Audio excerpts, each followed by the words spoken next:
Come and dream with me.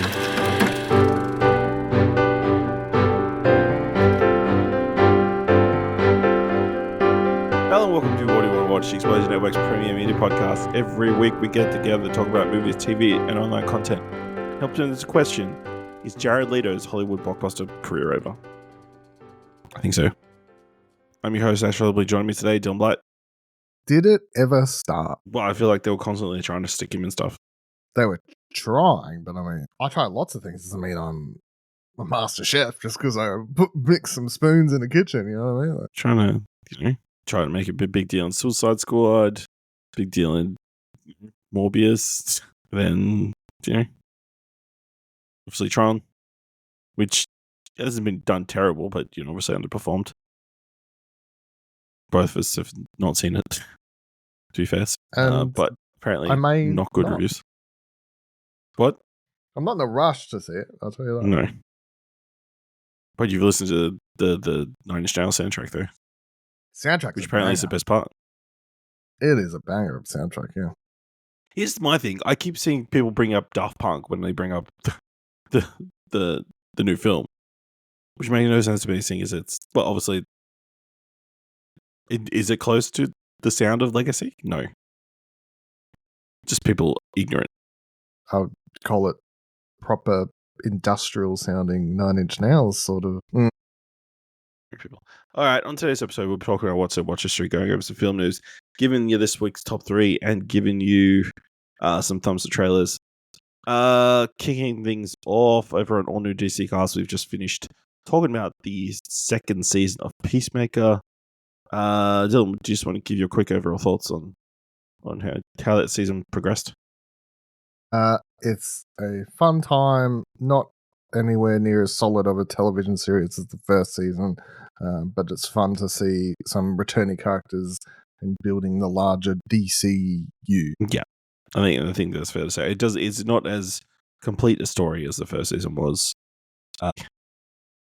The ending leaves a little bit to be desired, especially with a slight pivot to setting up other projects, and it clearly not completing the story of Peacemaker in this story. Despite them telling us Peacemaker is not going to be a thing going forward.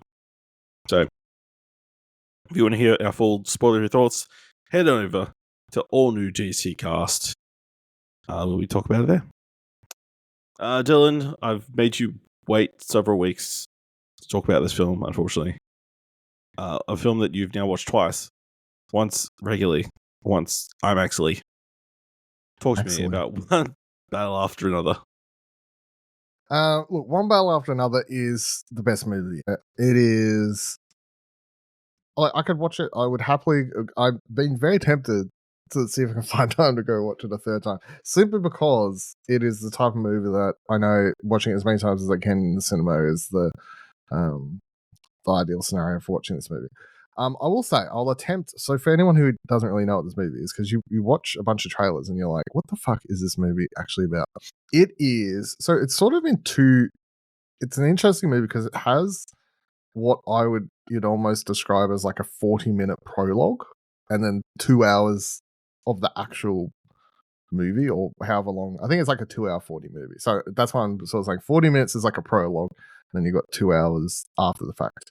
Because the first 40 minutes follows Leo's character, who is Bob.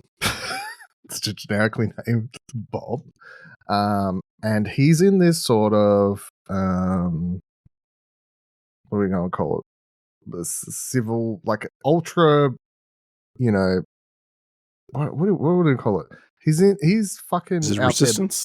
He's in a resistance group, I guess, if you're going to call it. But it's led by Tiana Taylor's character, and other members of the group, Regina Hall's character, Alana Haim's character, a lot of people. But they're out there bombing shit, blowing up mayor buildings and leaving messages saying like, fucking don't try and get rid of abortion rights. The movie starts with them. The opening sequence is them breaking into this army sort of base area and freeing a bunch of refugees that are being held there. And that's where Sean Penn's character is also introduced, who's they very quickly end up. I don't really want to spoil it because when you watch it, the movie for the first time, it is shocking how his character is introduced. That's where they run into that character. And so the first 40 minutes is a lot of like what they're doing and all this sort of stuff. But then, long story short, Bob and Perfidia, I think is the name, but they have a kid. And what ends up happening is Sean Penn's character comes for him so hard that they end up having to like sort of disband and go on the run. All the different members end up split up across different areas. And we jump ahead like, 15, 20 years, whatever it is, to when now he's got this kid. And Sean Penn's character's sort of figured out where they are and he's coming for them.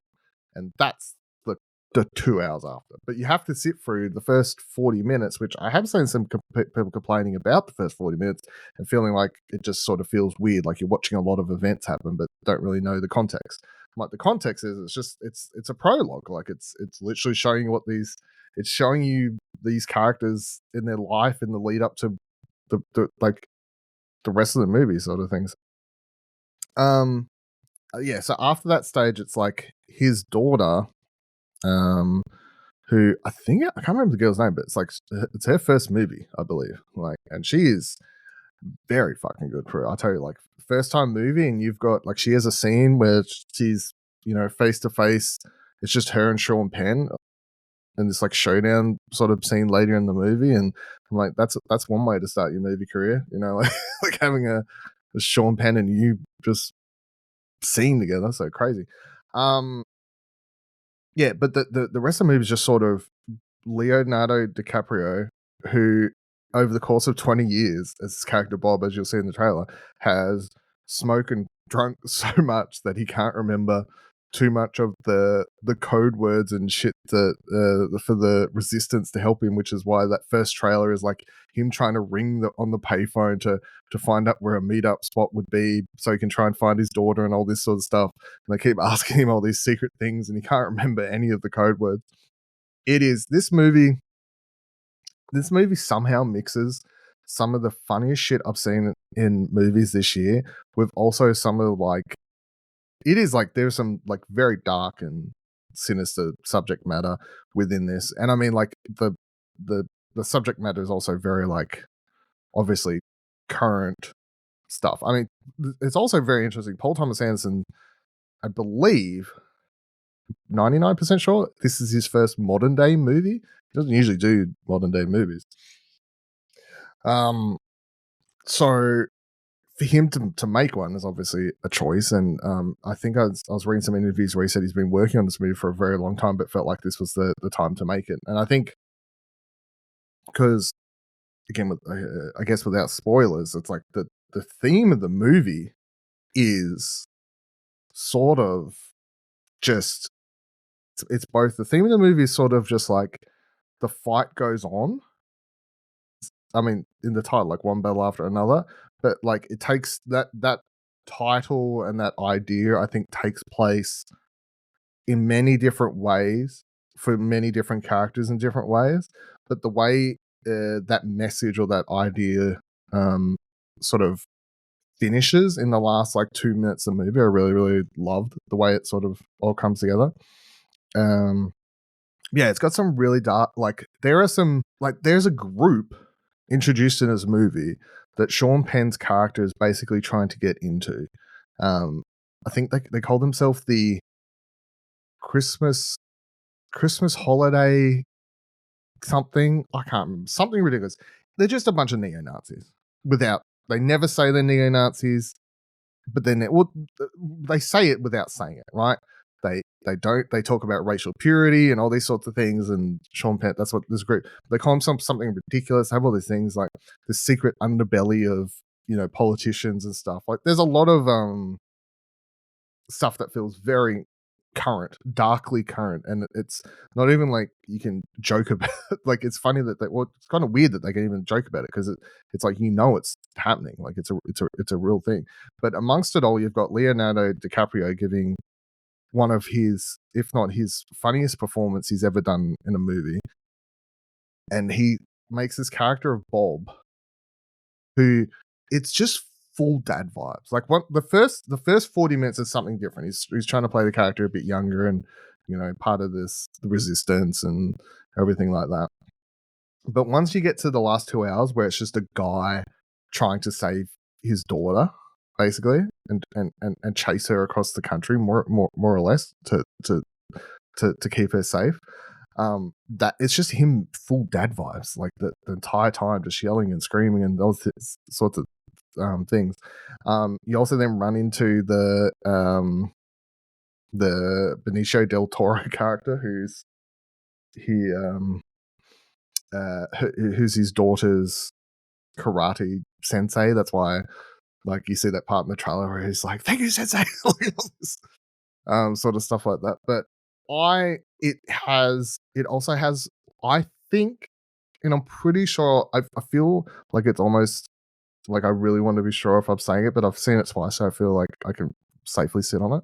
I do feel like the chase scene, the car chase scene at the end of this movie is probably the best car chase scene of like the last, I don't know, 20 years.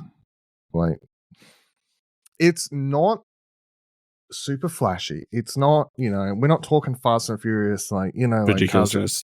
it's not Cars in ridiculous. space. No, it's nothing. It's just, it is probably it is one of the tensest, most well put together car chase scenes I've just seen in so long. And as I said, I've seen it twice now. It works even better on IMAX because of where they shoot it. I looked up where they shot it because I'm like, is this a real road in America? Because it's insane, like how it works. But it's I'm trying to talk about it without spoiling, of course, but it is like this. It's just like these up down hills. Like it's like you go up down. Like it's just this constant, and it's, at least to me, I've taken it to mean like it's like they picked the perfect location because it's like sort of the climax of the film where you've got sort of three cars chasing after one another, and it's like up down, like one battle after another. Like it's the same sort of rhythm that the movies had. Or I may be reading it too much, but at this point, that's my canon explanation for what's behind the choice. But the way the camera, and honestly, watching an IMAX, it could almost nearly make you feel sick because it's like it's on the front of the cars, and it's like it'll be like you see like it's like up down like a roller coaster as they're like pacing this car chase scene. But yeah, I love it. I think it's I mean, the whole movie's fantastic, but the thing I thought was great. But yeah, it's sort of two movies. You watch it, that first 40 minutes is its own thing, and then the next two, the first 40 minutes very just sort of sits on its own, and it's good. It's like you're like, yeah, this is good. Like, I mean, these characters are interesting. There's lots of stuff happening, but once it gets to that, it gets out of that into the next part, and you probably sit through, I'd say 15 or so minutes, 15, 20 minutes of like, yeah, we're sort of like introducing where Leo's character's at now and all that sort of stuff. But after that 15, 20 minutes, once shit hits that next gear, once Sean Penn's character comes back and involved and stuff, like from then to the end of the movie, it's just non-stop sort of like shit is always like, if you're like, when do I take my bathroom break? The answer is never. Like ideally you should take it like somewhere in that 15 minutes between the time jump, and after that you don't want to miss anything. You also miss one of the funniest fucking scenes, which I nearly missed the first time because I actually did miss the first time watching it, and because I did quickly run out to take a piss the first time I watched it, and then I'm so glad I didn't the second time miss it. But it's this, without spoiling it again, there's a scene after Leo leaves Benicio del Toro's character, and he starts running across some rooftops. I decided to have a quick pee break then. My advice is don't, because it has one of the funniest payoffs to a little joke there. But yeah. Anyway, the movie's fantastic. I can't wait to watch it again. Also, I hate all the arguments about its box office. I mean, I think it's done pretty well considering Paul Thomas Anderson is not a known box office hit generator. No. It's just that thing to me where someone gave him money and there's no way they ever expected it to return like the same dividends. Yes. But if you want good art made, you do need people to just go sometimes do good. You know, like Yeah. not turn this into 3 times the amount, because that at that point that's a business proposition transaction, which is what, you know, Marvel movies and superhero fatigue and everything becomes, rather than the process of making art, which is that's why the whole box office stuff is ridiculous to me. All right. Talk to me about the new film from Benny Safdie, starring The Rock, The Smashing Machine. Yeah, this one's interesting. I think that I guess that the highlight for the film, and in the lead up to it, and having watched it now, the highlight for the film is The Rock / Dwayne Johnson. Obviously, really, really strong performance. So it's easily his best performance. Not anything too crazy there. He's really, really good in it. I do feel like, though, the movie is in love with its subject matter in a way that affects the story. And by that I mean, so the Dwayne Johnson's playing Mark Kerr, who I also watched I found online, because you can't fucking stream it anywhere or anything. I watched the original Smashing Machine HBO documentary that is nowhere. It's on Daily Motion if anyone wants to know. Fucking, I don't promote piracy, but anyway. If it's nowhere, it's nowhere, you know? I think, and the thing is, because and the film replicates like nearly shot for shot angle, dialogue, and everything, some of the moments from the documentary. It just the exact same camera shot as if it's the Fly Noel documentary again. But what I think the film loses somewhat is that the documentary, at least because it is a documentary and just presenting it, it does have that element of, you're like, man, this guy, like, because he becomes addicted to drugs, of course, like, you know, painkillers and stuff, like early UFC, or not even just UFC, like he was doing sort of stuff in Japan for this other place and whatever, like early mixed martial arts fighter, I guess. Doing all this stuff, but at the end of the day, he does. There is a lot of like sort of red flaggy stuff presented. Like, he's getting into a lot of fights with his girlfriends. You know, questionable behavior there. There's a lot of decisions he makes too that you're like, I don't know, just odd. The film, the Smashing Machine film from Benny Safdie, I feel like it was a lot lighter touch with a lot of those elements, and especially by the time you get to the end of the film, which it does one of those weird things where it decides to cut ahead in time and have the real Mark Kerr appear as himself, and sort of, it's not any crazy scene. It's just trying to show where he's at today and doing the mundaneness of life, because he's not rich, famous, popular, and all these sorts of things. And it sort of comes up and says his name's Mark Kerr. And I think the whole point of the movie is supposed to be like, here's a guy that gave so much for, because it comes up and says about how much UFC fighters make these days, you know, millions and whatever. It comes up, says all that. Here's Mark Kerr, the real Mark Kerr, in a shopping machine, just regular shopping, regular Joe, you know. Not a lot of people know his name. The whole idea of the movie, I think, is supposed to be like, here's this guy. Most people don't know him. The movie is supposed to just be a love project, to be like, I want you to know the name of this guy, because I think Benny Safdie loves and respects him, and some other people in the film as well, which are Ryan Bader plays Mark Coleman, who is another subject in the documentary.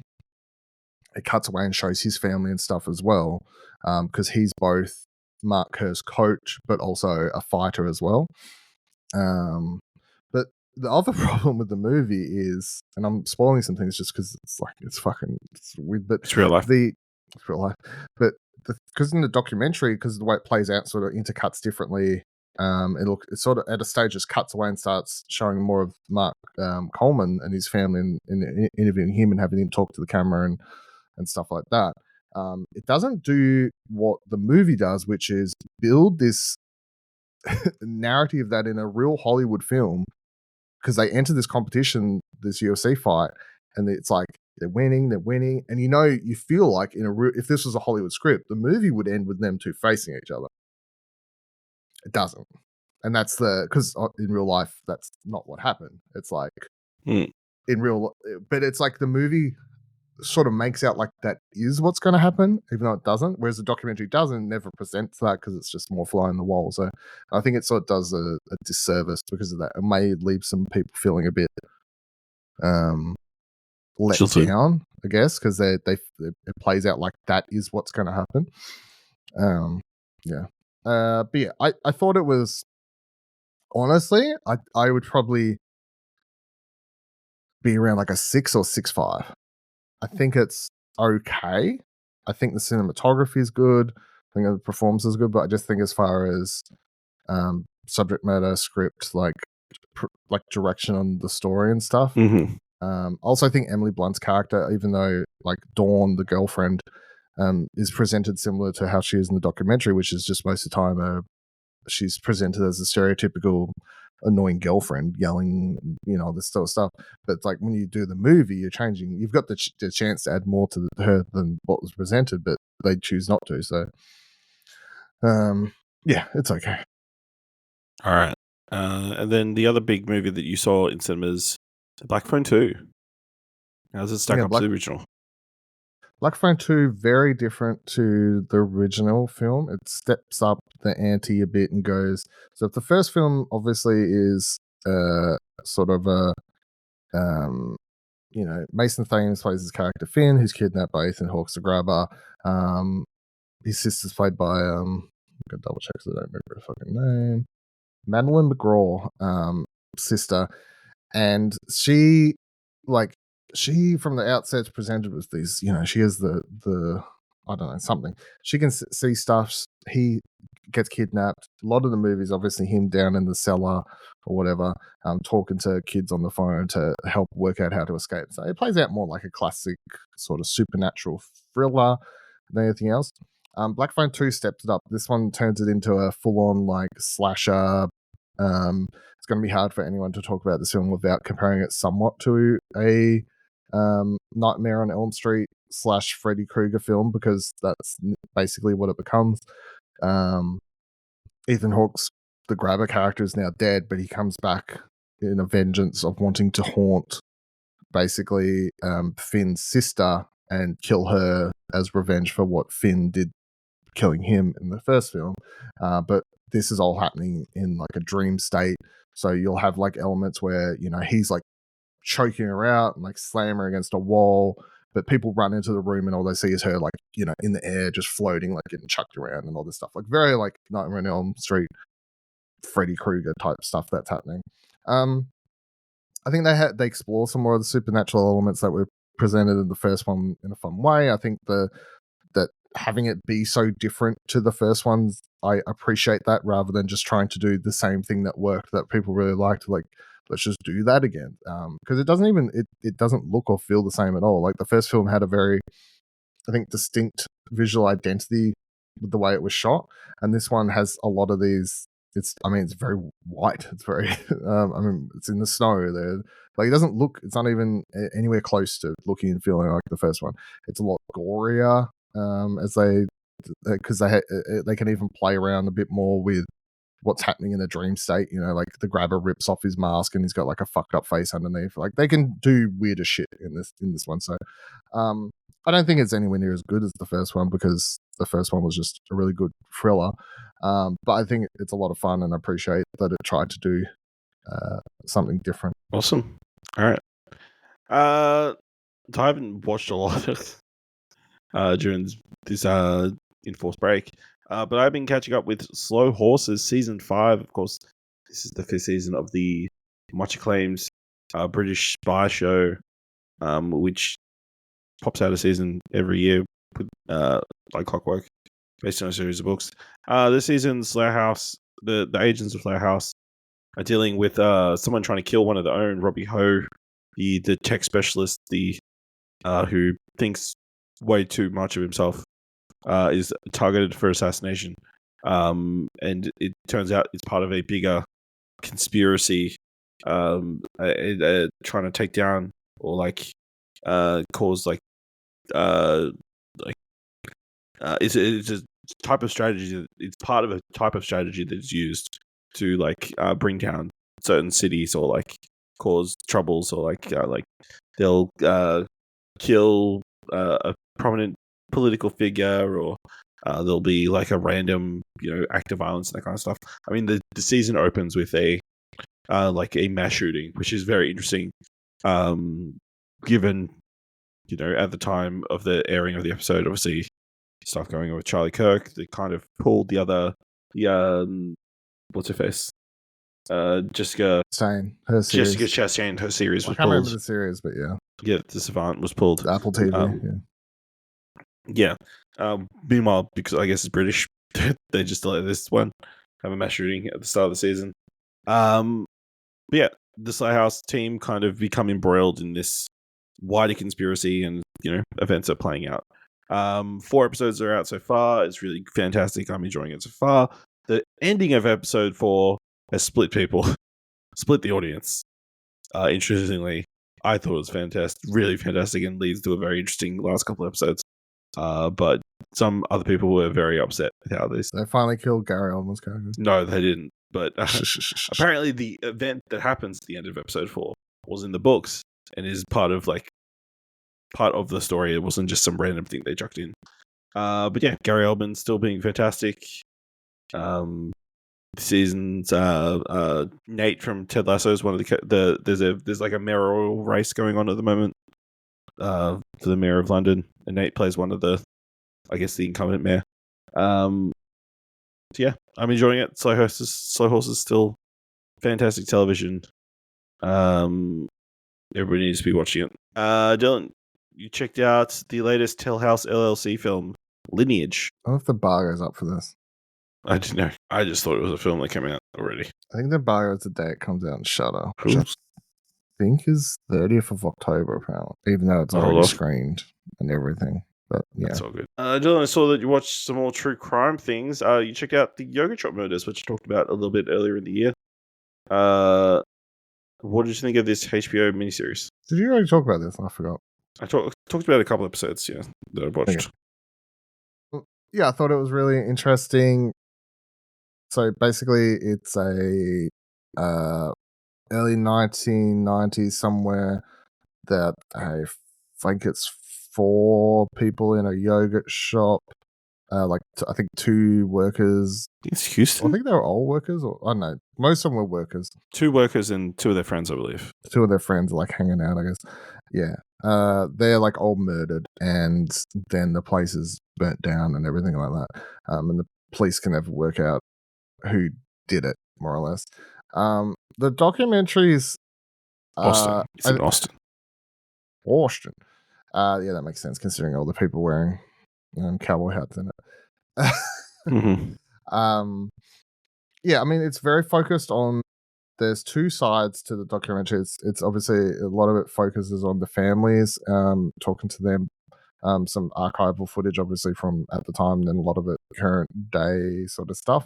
And then you have a lot of it that also follows this other guy who was charged with it. But then it's turned around under like the Innocent Project sort of thing of, he was similar to a lot of other Netflix documentaries that cover similar stuff. It's like cops use a lot of, because like it's always the same question. Why would someone admit to something they didn't do in every single one of these documentaries? But it's the same sort of tactics of if you put someone in a room alone, well, not alone, but just with 2 police officers for 12 hours and imply enough and threaten enough, you can get anyone to say anything. Say anything, more or less, is the way these stories all play out, and that's sort of what plays out with his. Now, a lot of people still believe that this guy did it, even though by the time you get to the end of the end of the last episode, I don't know why you would still be doing there. I really enjoyed it. I think it's a very it's focused on the people and what they did rather than the actual killer, which I guess would, for people who just want more of that typical structure to the atypical structure to these types of things. It's not. It's definitely more focused on, I think, the people that are affected rather than the killer and killings themselves. So, but yeah, I enjoyed it. All right. And then I also saw that you watched 2 documentaries, I'm assuming about the same subject matter. One Night in Idaho, the college murders, and the Idaho college murders.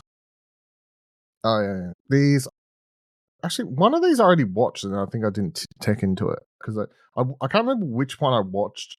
I saw it. I Was clicked on it it. I was the like, I'll watch this. multi-episode one, or the one that was singular?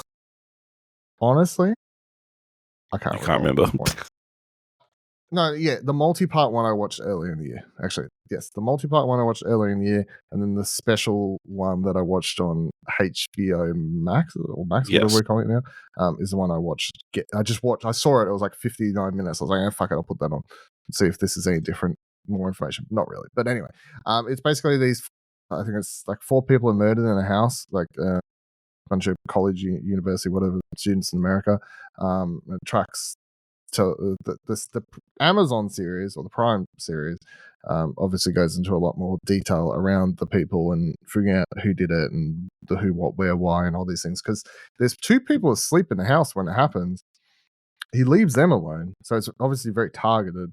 It also shows the police how they track, using phone towers and pinging and some ring cam footage and stuff like that leads to why, and also the guy is what he does in an attempt to like escape afterwards, and his family tries to protect him and all this sort of thing. The HBO version just does it in an hour, a lot shorter of less information. So I'd watch the Prime one. All right. You did watch another true crime documentary, but let's talk about that in the mandatory Netflix segment of the show. You checked out The Perfect Neighbour on Netflix. Yeah, this is a very interesting documentary. Probably, I reckon it'll come up in some end of year discussions in a lot of circles around best documentaries and stuff. I think it won awards for stuff already because basically it's all police. Well, there's a couple of intercuts of just transitional footage. It's not really it's just transitioning you between scenes and stuff. But so like 90% of the film and 100% of anything that matters is all police cam, body cam footage, or in the later half of the film, like interview camera footage. There is no talking heads. There's no explanation or attempt to guide the viewer to feel certain ways about anything, or to help explain footage and stuff like that. It just sort of plays out, and that on its own is unique enough. I mean, all in all, the film is, now I'm going to try and explain it and persuade and sort of ruin the whole point of the movie, but it's about stand your ground. Stand your ground, yeah. It's about stand your ground laws in America, and definitely in how that they can be used for, or attempt to be used for killing people, and then definitely in the case of people who are and then a lot of the time the people who are killed in these cases quite often are black, and the people doing the shooting are surprisingly white. So it follows, you see like the first footage you see in the film is like cop dash cams of like heading to this place. There's someone who's on the ground, they've been shot. What the hell's happening? They go to this house, and then it sort of cuts back. And then what you see after that is a bunch of times that police were called out to this house, to this one woman who kept calling police because she was like, "Oh, the fucking kids, they're playing outside, they're being too loud, oh, they're doing this, they're doing that." All this stuff. She's definitely like, you can tell she's racist or racially hateful in some regards because she's a white older woman. There's a bunch of black kids playing around being too loud and stuff, and she keeps calling the cops. And then you see all these visits to the police play out, and then it ends in a big horrific night, and you get to see that all play out. You get to see it's honestly like one of those documentaries that feels somewhat wrong to be watching it. You're seeing a lot of very raw human emotion that you don't usually see, especially the night of the actual shooting, the night happens, that you wouldn't usually see. However, obviously all these people have agreed. There's a couple blurred faces throughout you'll see in the background, but obviously the rest of the families and everyone's signed off and agreed to it. And I guess at the end of the day, by the time you reach the end of the film, and it's like the point is to sort of, I guess, open discussions around, because it's the only time the movie comes up with some sort of on-screen text, about stand your ground laws and stuff like that. So if it opens up discussions around that, I guess, and can use these family stories, I guess it's worth having that see. But yeah, it's very, very, very good. I would recommend watching it. All right. And finally, you watched the first couple episodes of the new Monster series, Monster, the Ed Gein story. I finished it. I just forgot to check it. Okay, yes. I was doing it while I was talking. Yeah, I was doing it while I was talking before. I was like, I forgot to take that off. I don't like it. It's and I kept watching it even though I did not like it. It is fucking weird. I really don't. I would love to talk, because this is the first series that you haven't had any, like, it's all just done by Ian Brennan and Max Winkler, like the comment. You don't have any of the different. You don't have different directors, writers, like across that you'd usually have the first season. You don't have Ryan Murphy involved, other than as a executive producer or something. Yeah, it's just like, but he's not writing anything. He's just producing it, obviously. It just feels weird. I don't know. Honestly, by the end of the show, you're like, is this guy in love with Ed Gein? Like, I don't. It's so it starts like a typical sort of one of these shows you'd expect. It's just, you introduced Ed Gein. Here's a guy. He's a bit of a weird dude. Stuff like his family starts dying. Once his mother dies, he starts, he keeps a body and he turns into, as the Ed Gein story goes, he starts fucking digging up body parts and basically building a fucking skin suit, and along the way he kills a couple of people. But the show, very much, because I think there's only a couple confirmed Ed Gein kills.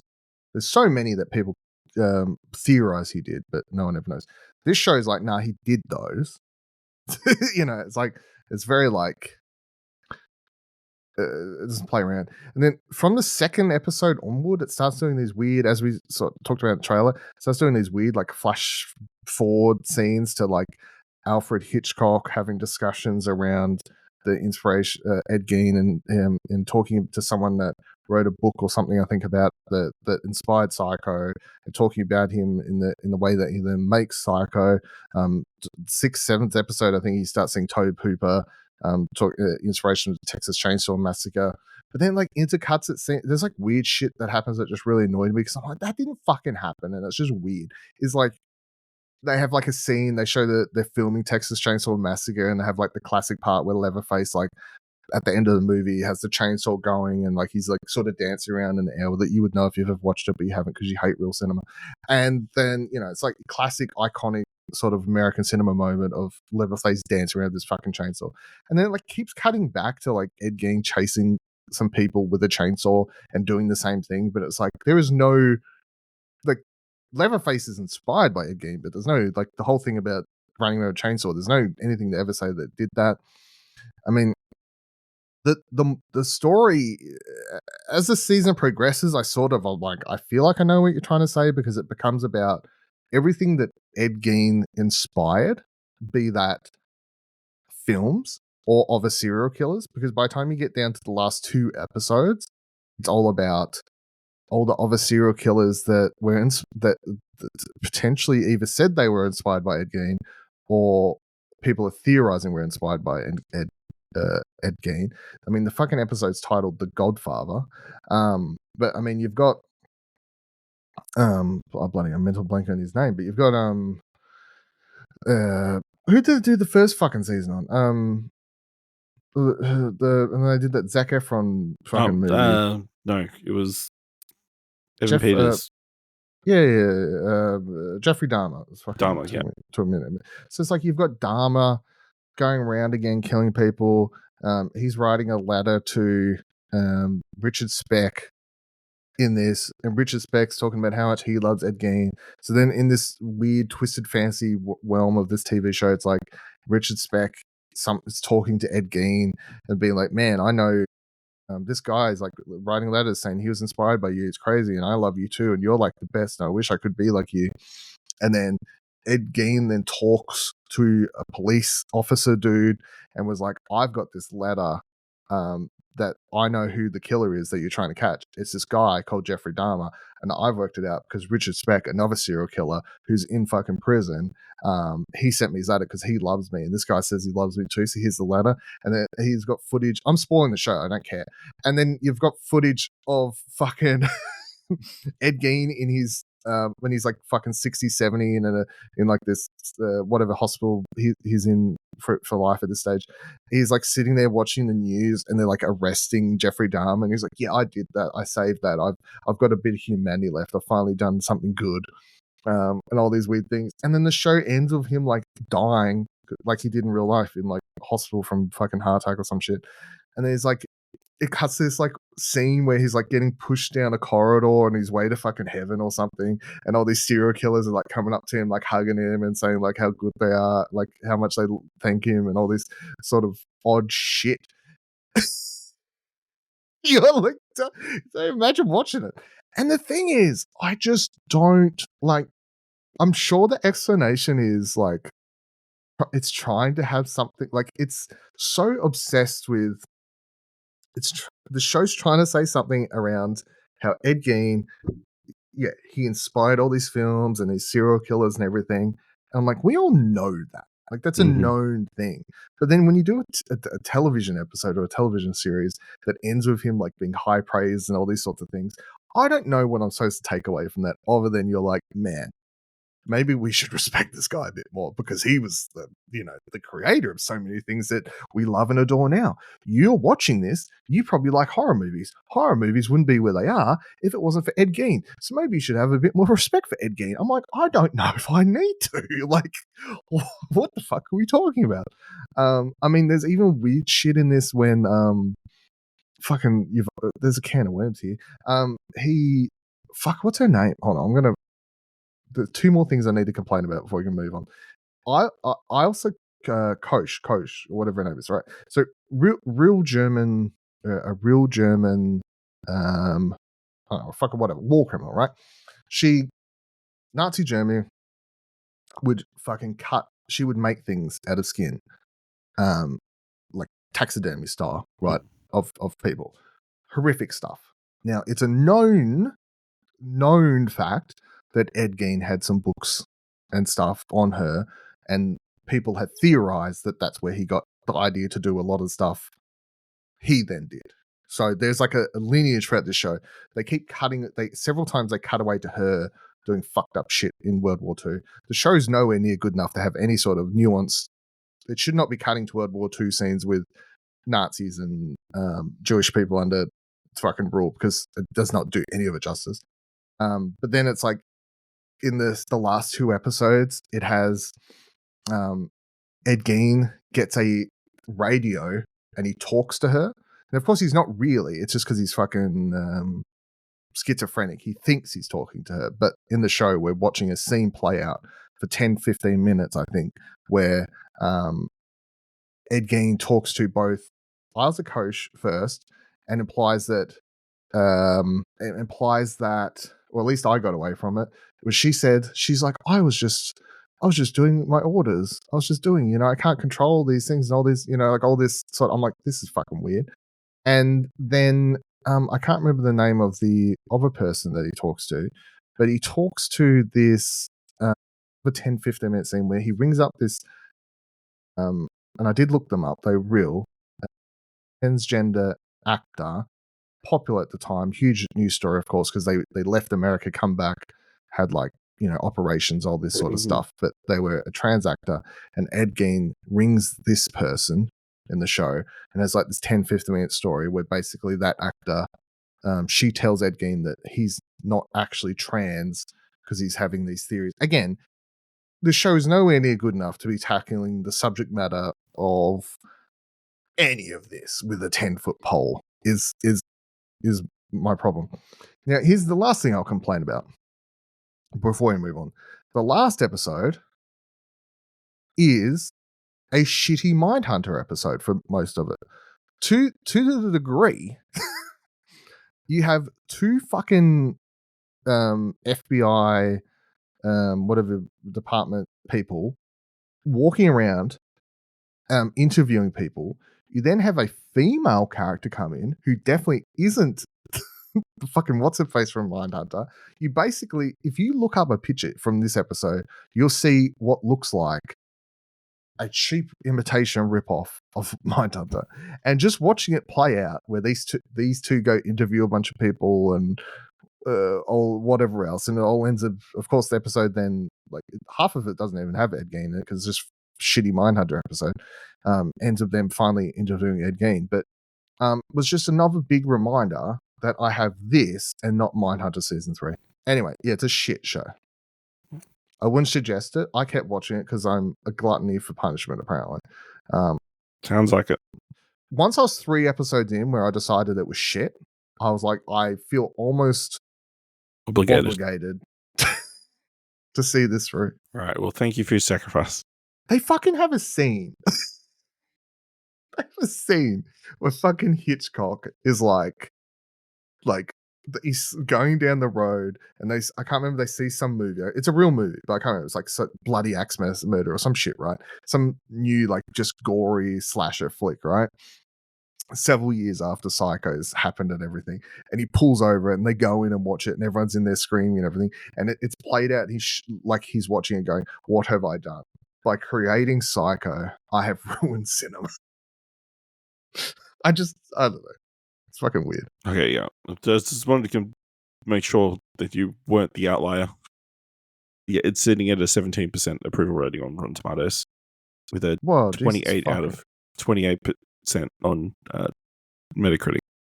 That's wild to me because I swear every review I've seen pop up on my social media feed has been like quite high. So must have seen some outliers. Yeah. I'll say one thing: like, Charlie Hunnam's good in it, or at least, like, he's giving a performance. But fucking hell. All right. That's everything I watched this year. Let's move on. And a story that kind of captured the news in the few weeks that we've been away, I feel like we needed to touch on, was a story around Tilly Norwood. Is that a name that rings a bell, Dylan? I don't think so. Tilly Norwood. Tilly Norwood. Oh, the AI person. Yes, the creator of Tilly Norwood has now put out a statement following a fierce backlash in response to news over the weekend that talent agents were looking to sign the AI-generated character.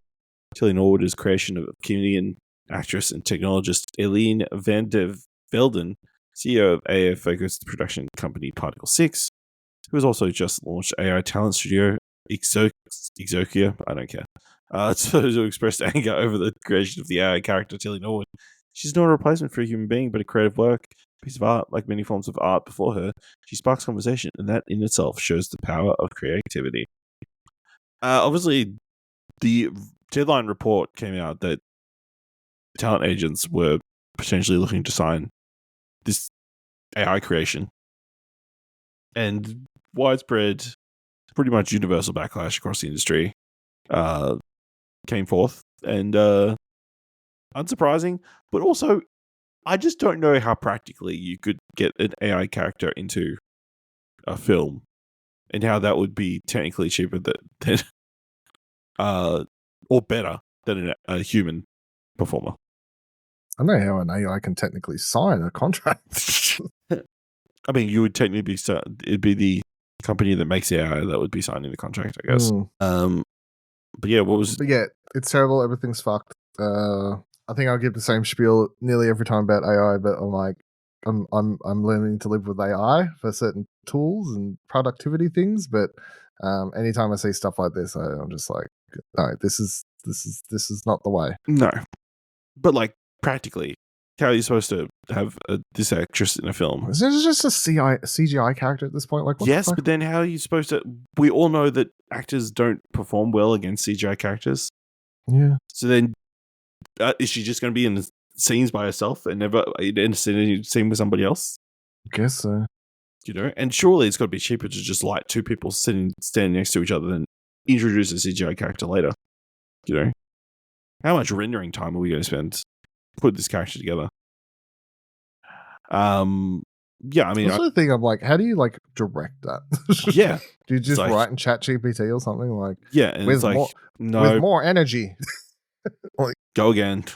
Yeah, go again. Just refresh because then you want to get the take that your other actor is going to react against. Like it. We all know the active acting is not just say the line, do the thing.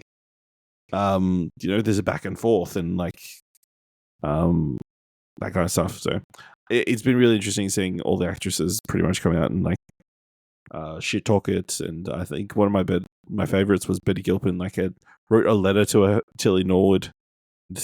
Talked about how she's this being that will never age or never live or have any experience, because she's just a program or whatever. That was really interesting to read. But another strike against AI beings in creative fields. the thing is, it's going to happen either way. Like everyone will get error. I guarantee. It's you're going to. I mean, it's not anyway. even there yet. The skit or whatever that they posted of her, debut skit, called AI Commissioner or something like that. I believe a bunch of reviews it's incredibly uncanny valley, doesn't look right, and at certain points her teeth melded together to become one giant block. It's like the tech still ain't there, and the idea that anybody would want. Yeah, I don't understand why anybody would want this. It's crazy, but yeah, it's a thing. Also, want to point out two interesting pieces of film announcement news. Reading from Slash Film, it appears as though Warner Brothers wants to revive the Jetsons for the current generation. That in and of itself isn't terribly surprising, given Hollywood's endless obsession with franchises and attempts to make them new again. What is surprising is the creative team Warner Brothers put together to helm what will ultimately be a live-action movie based on the classic Hanna-Barbera animated property. According to the Wrap, Jurassic World director Colin Trevorrow is being eyed to direct and co-write the live-action Jetsons movie with Jim Carrey. Yes, Ace Ventura himself being eyed to star. While it's not explicitly said who Carrey would play, George Jetson, the patriarch of the family, feels like the most obvious choice. Trevorrow is also set to write the script alongside Joe Epstein. Dylan, how do you feel about a Jetsons live-action film starring Jim Carrey, who apparently is definitely not retired anymore?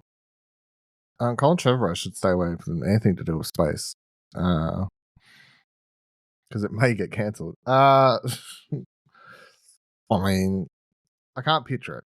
Is my answer. I'm not against it, but I cannot picture it. Jim Carrey is Mr. Jetson, I guess, is what we're saying. And I just don't see it. I don't see it because George Jetson is kind of weirdly this straight man. Yeah. He's not this wacky, over-top, crazy character. No. I'll admit, I'm very surprised that a Jetsons film hasn't been produced to this date. I'm not too sure. I mean, the thing about that, and even the Flintstones, I guess, and all that sort of stuff, if you think about it and you watch any of them, it's just a lot of bits, right? And that's I just don't know how you translate. Whoa. The Flintstones live action movie is fantastic, and I wouldn't hear a bad thing against it.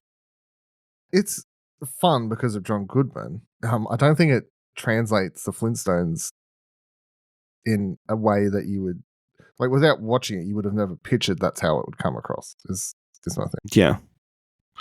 Very weird. Also, I don't know if you knew this fact. Apparently, back in 2012, rapper Kanye West was set to become the creative director of a Jetsons movie. We dodged a bullet. It's crazy. We could have had a Jetsons movie where they were like, "And this is great."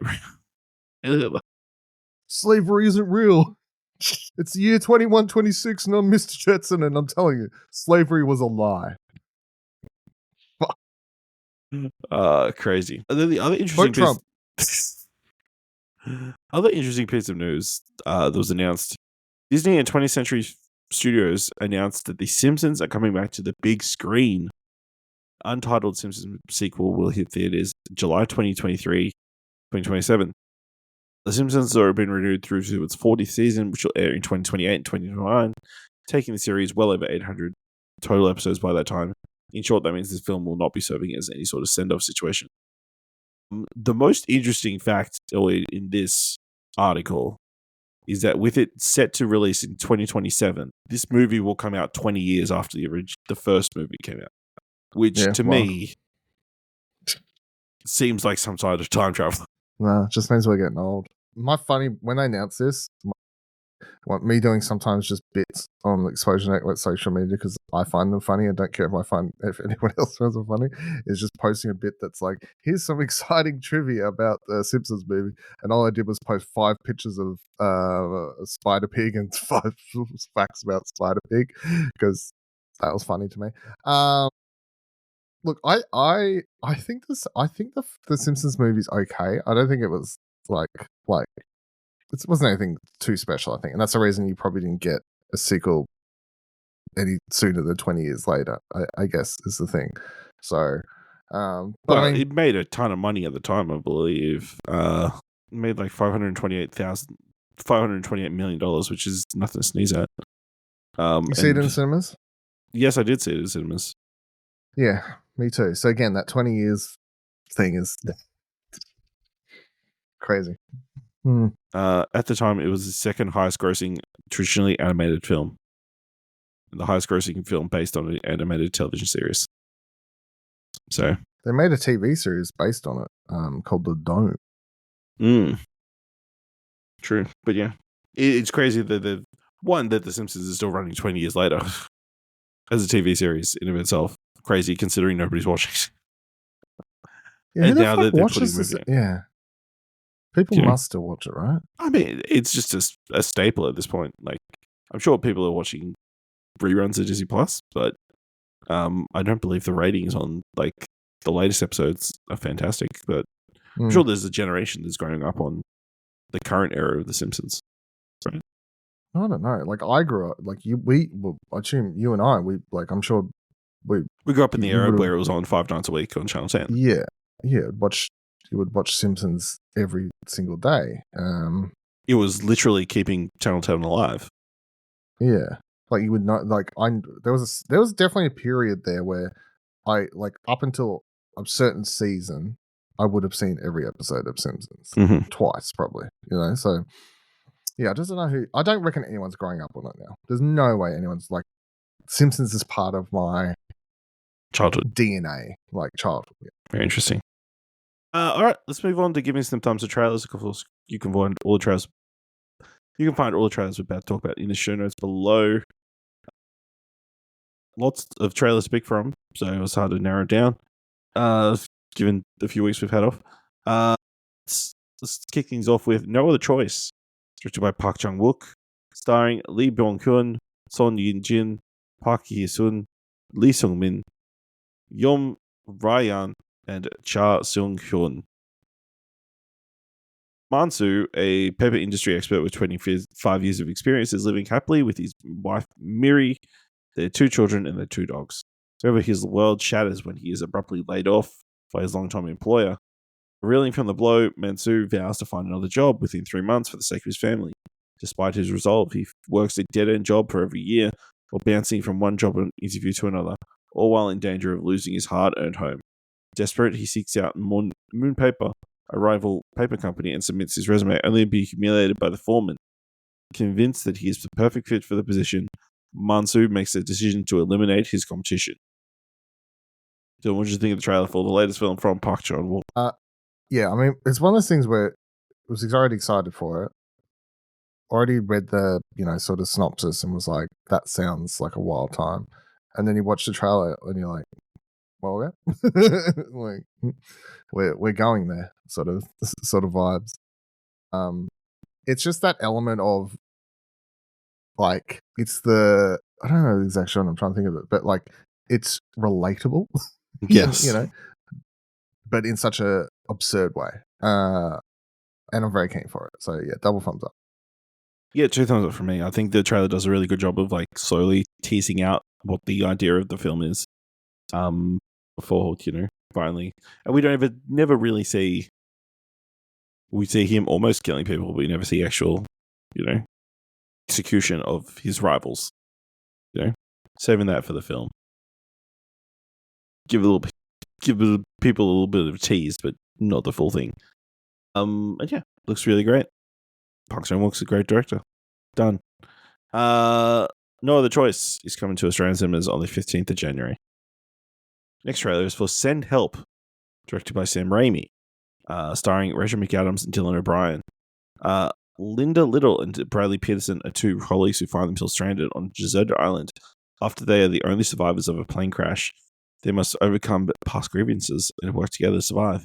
But ultimately, it's an unsettling and darkly humorous battle of wills and wits to make it out alive.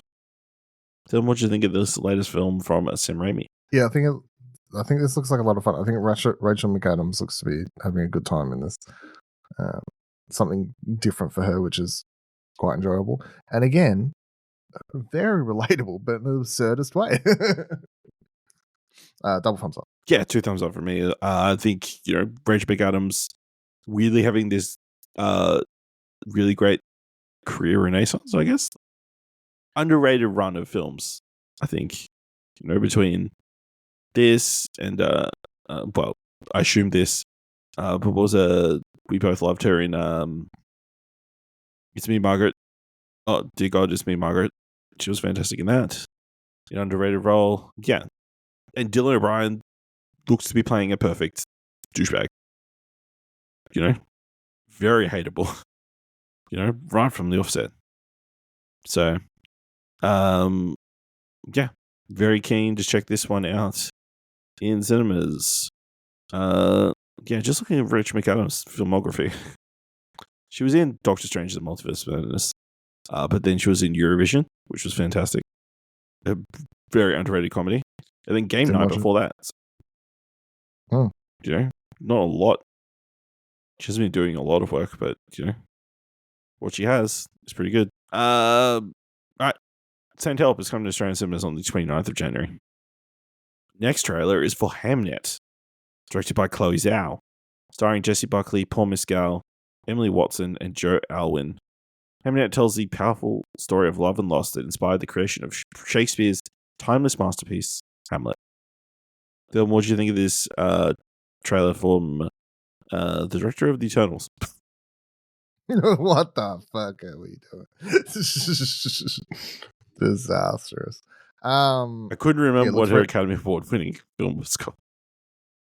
Nomad. That's right. Or Nomads, have we? You're singular. Singular or not, yeah. I don't know anything about the story so the YouTube comments were saying it's based on a book. There is a yes. story that this is. I mean, it looks very interesting to me. I guess the inspiration behind one of Shakespeare's most famous plays is with two fantastic actors that look to be doing fantastic acting. Yes, double thumbs up. Yeah, again, 2 thumbs up. Like, obviously the buzz around this movie is growing exponentially. It is. I've heard it talked about as one of the leading competitors against one battle against another. Jessie Buckley looks fantastic in everything she's in. Paul Mescal is one of the rising leading men of our era. Yeah, interesting story, interesting concepts. Definitely keen to check it out. Hamnet comes to Australian cinemas on the 15th of January. Next trailer, Primate, directed by Johannes Roberts, starring Johnny Sequay, Jessica Alexander, and Troy Kotzer. A tropical vacation goes awry when a family's adopted chimpanzee named Ben suddenly becomes violent due to being bitten by a rabid animal. Dylan, what did you think of the trailer for this latest animal horror film? Oh, is that what happens? He got bit by a rabid animal. He gets bitten by something. I didn't. Maybe I blinked and didn't see that in the trailer. I looked up. That seems to be the implication. That's at one point. Saw the ape going crazy. I was too focused on trying to think of some funny joke about it being related to Nope, but could be. Couldn't think of one. Yeah. Sometimes it snaps. You don't know. The ape in Nope could have been bitten by a bug and then went rabid. I'm gonna go double thumbs down. I thought it was a pretty shit trailer. It was just so generic. just so the anyway, yeah. It didn't do a lot for me to be Wow. honest. I have one up, one down. I think it did a good job of being a horror movie trailer, and I'm surprised that you weren't more into it. I think probably them hiding the ape too much is a issue. Like they clearly were saving as much money by not showing the ape at any point. You know, you never see it properly outside of when he's a good ape. You know, shaking hands. But also the idea of this is kind of preposterous. You know, but also terrifying. And just hearing the been bad on the the I don't know, iPad or whatever, and they're like, everybody jump in the pool. Ben can't swim. Why don't you just stay in the pool then all night? How's he fucking get that girl at the end? Out of nowhere, he must have climbed. He got into the car. He's got the car keys. No. When they're in the pool, remember the girl gets grabbed out of the pool at some stage. Maybe she got a little bit too close to the edge. Okay, I don't know. It's not a very wide pool, to be fair. Primate is coming to Australian cinemas on the 8th of January. Last trailer for this week is A Knight of the Seven Kingdoms, created by Ira Parker and George R. Martin, starring Peter Claffery, Dexter Salt Ansel, Finn Bennett, Bertie Carvel, Tanzan Crawford, Daniel Ings, and Sam Spruill. A century before Game of Thrones, Sir Duncan the Tall and his squire Egg wandered through Westeros while the Targaryen dynasty ruled the Iron Throne, and dragons were still remembered. Great destiny's enemies await the incomparable friends. Dylan, what do you think of the trailer for this latest Game of Thrones spinoff? shitty synopsis because the trailer was a lot better than that, and this looks very good because tonally it looks to be having some fun. And at least if you're going to continue to do, I think, different Game of Thrones related shows, I think having something that isn't, especially in a world where we still do have a House of the Dragon. Continuing obviously, and that's the ultra serious Game of Thrones stuff that we're used to, where everyone's going to die and everyone's going to have terrible endings, and that's sort of what we expect.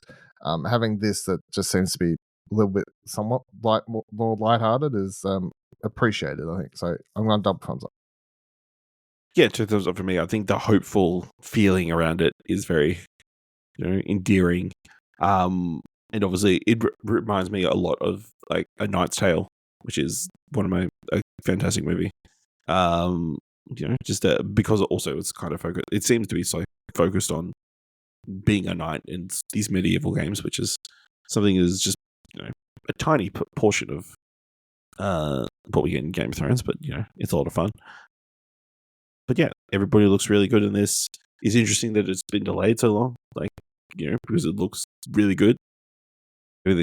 And working on special effects? I don't know.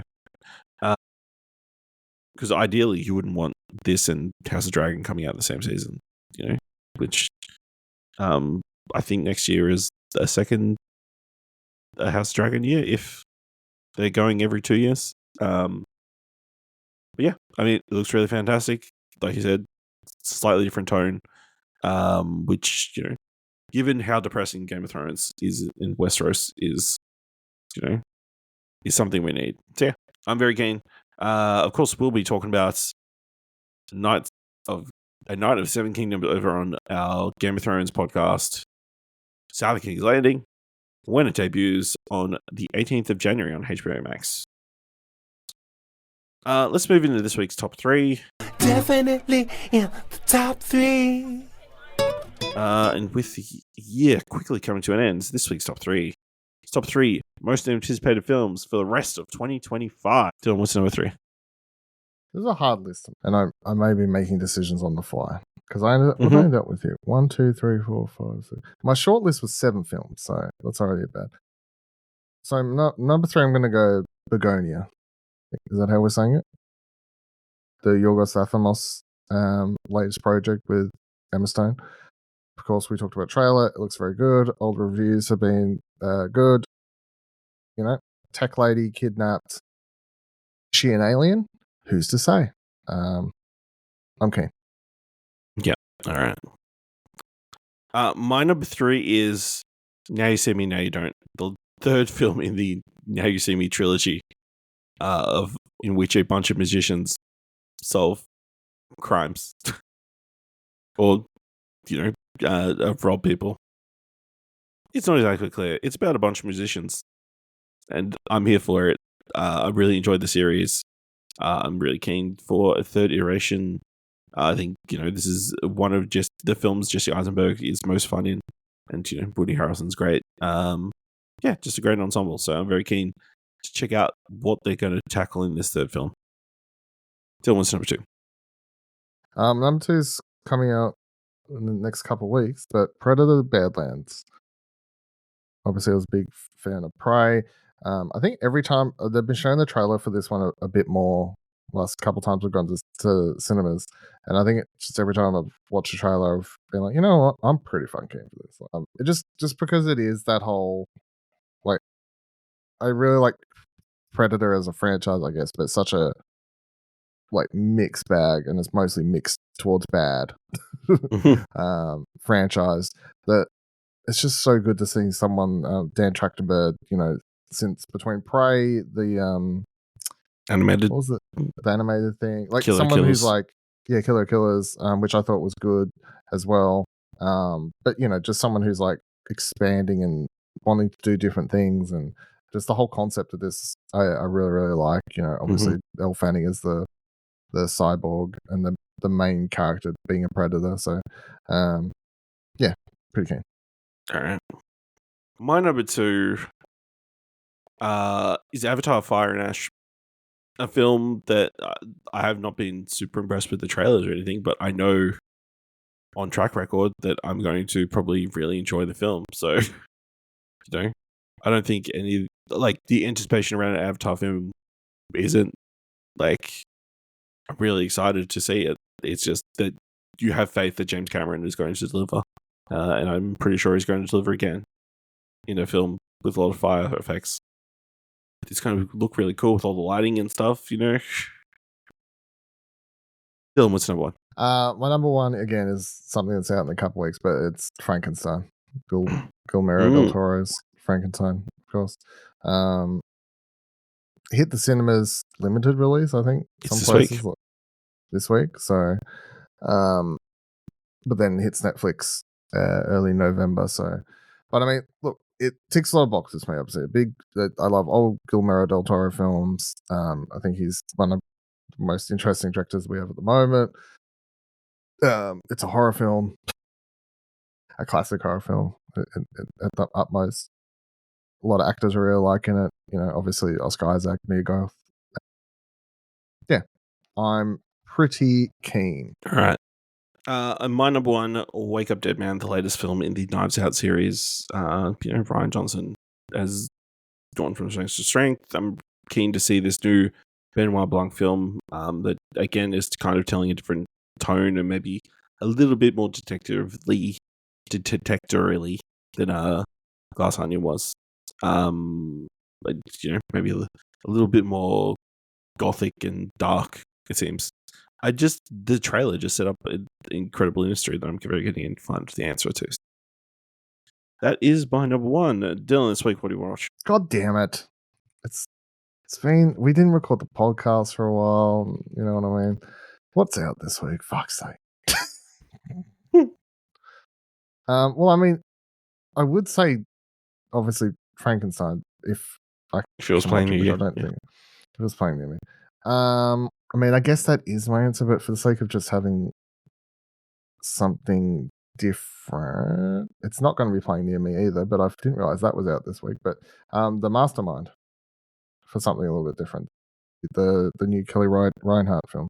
Reinhardt? Reinhardt? Interesting. Yeah, before yesterday, I think it was. This morning? Oh no, time's a blur. There's an ant. Sure. I'm down. TV front. What is streaming this week? Let's go with fucking nothing. No, maybe, yes, no. Do I care about anything? I don't see anything. I'm moving on. Yeah, TV front's pretty quiet this week. I mean, Nobody Wants This season 2 is releasing. So somebody wanted it. Somebody does want it, yes. On the movie front, I'm keen to go see the The Bruce Springsteen film. Deliver Me from Tomorrow? Deliver Me from... Yeah. So yeah. Deliver Me from Nowhere. Starring Jeremy Allen White. We'll also say I'm very keen to check out House of Dynamite. It's coming to Netflix after a short limited run in cinemas. That's the latest Catherine Bigelow film about a nuclear missile suddenly coming to America and how everybody reacts.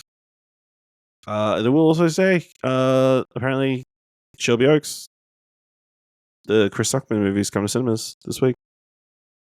So, lots to pick from. Let us know what you're excited to watch this week by letting us know on our socials by going to explosionnetwork.com/follow. If you want to help us out here, what do you want to watch? Leave us a review on our podcast on Podchaser. Leave us 5 stars, and you can leave 5 stars or just tell people about the show. And if you've enjoyed this episode or want to help us out over at explosionnetwork.com, head over to explosionnetwork.com/support. Thank you very much for listening. Until next time, keep watching stuff, I guess.